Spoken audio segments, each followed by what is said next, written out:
Welcome to another episode of the Group Parlay podcast. As always, Kevin Asoy and Andy Simo. Nick Strom unable to join us today. Let's make this month better than last month. Started out the same, started out with a hit. And it got real sweaty when it shouldn't have. But a win's a win, feeling good. Boys are rolling. Boys are rolling. That's how many hits in our last few? We have four hits in like our last 7 or 8. So Yeah. Turning it around. So I'll kick it to Kev for a recap. Yeah, you're right. 4 of our last 7 there. That is good stuff for sure. Yeah, we've said it the last few days, like the boys all feel good individually, so their hits are going to come. We'll start with Strami yesterday. The hitting props continue.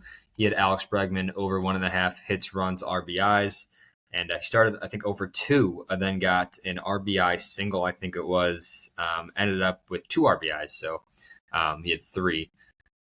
So covered the number there. Great for Strami. And hitting props to start the season 16-2-2, which is almost all strong. Amazing stuff. Then we go to Andy. Nice pick with the Maple Leaves over 2.5. They got to 2 fairly quick, and then took a little while to get the third, but never a doubt they ended up getting 4, beating the Senators, and they move on. So nice pick there. Hockey's been great for Andy. And then basketball, Knicks plus 2.5 for myself was extremely sweaty to finish off the night here. We're looking really good early, and then they just kind of fell apart for a little bit. The third quarter was amazing, and then the second quarter was terrible. So it was a back and forth game of runs, but overall going in the fourth with a nice lead, and then they went ice cold for a while.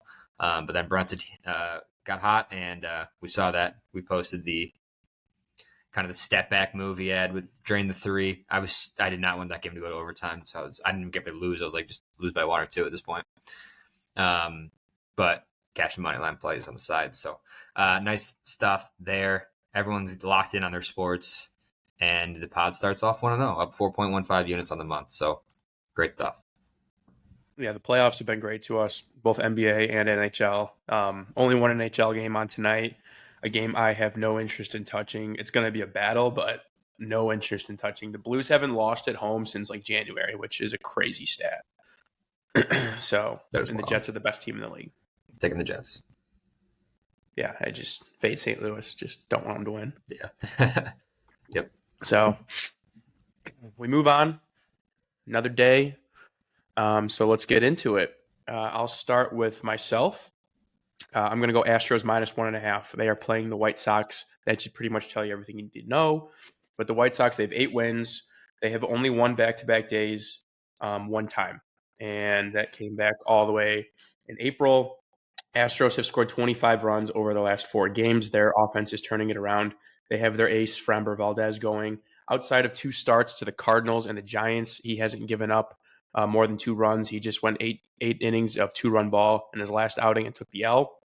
I think the offense bounced back from today against a really bad White Sox team. Jonathan Cannon's going for them, 4.5 ERA with a 1.44 whip. He's nothing special. So give me the Astros. Yeah, love it. I'll be at this game. All right. Root on the Astros. Seeing the fireworks after. Yeah, can't hate this pick. You can't ever dislike a pick that fades the Rockies or the White Sox. No ifs, ands, or buts. Yeah, no, I totally agree. What do you got? Cool. Yeah, to round it out, sticking with basketball, 1 game tonight. I'm going Warriors minus 3.5. We're going to move the line a couple points here, play it safe. Game 7 tonight. It's in Golden State. Crowd will be rocking. And they're coming off that loss in Houston. And it kind of felt like they took that game off. They played really, really bad. Pretty bad on defense, too. And Butler and Curry did not do much at all. So they almost took it as a rest night. Game 7 back at home. And I think Curry, Butler will be playing really hard tonight. I think Draymond will be a huge factor for them defensively and just being that pest that he is. And I think they take care of business. Really hard to beat the Warriors 2 games in a row, especially going back home. So now we're thinking it. It's the Warriors. Experience wins. Yeah. I like that it's a small number. They don't have to win by 5 or 6. They just got to win by 4. So small number's good. Yeah, the Rockets shot super well last game. Like 4 players did really, really well. So I'm hoping that they're going to regress here. Unsustainable, as they say. Exactly. All right, and it's Strom. He's going Teoscar Hernandez over 1.5 hits, runs, RBIs. He says he's on a 9-game hitting streak. Over his last 7, he's hitting .444 with a 1370 OPS. Over that span, he has 12 hits, 7 runs, and 10 RBIs. He's gone over 1.5 in 5 straight games. And he's playing Grant Holmes. His splits against righties aren't great, but he's 1 for 1 with him with a home run. So obviously small sample size, but that Dodger offense is starting to click. So, and Teo is a big reason for that. So, I mean, we said it yesterday. You just, whatever he takes, just roll with it. Yeah, I'm up to like 50 bones on Strom's picks. Yeah. Guys made me so much money. It's crazy. Yeah, just keep riding. Been slowly increasing the amount of money I put on Strom's bets. So, all right. Cool. Let's go. To recap our picks. We have Warriors -3.5 at -141. Teoscar Hernandez over 1.5 hits, runs, RBIs at -145. And then Astros -1.5 at -135. Comes out to +402 for today's parlay. Let's hit another one. Let's hit another one. Exactly. Just keep rolling. Oh, yeah. All right. Let's get it.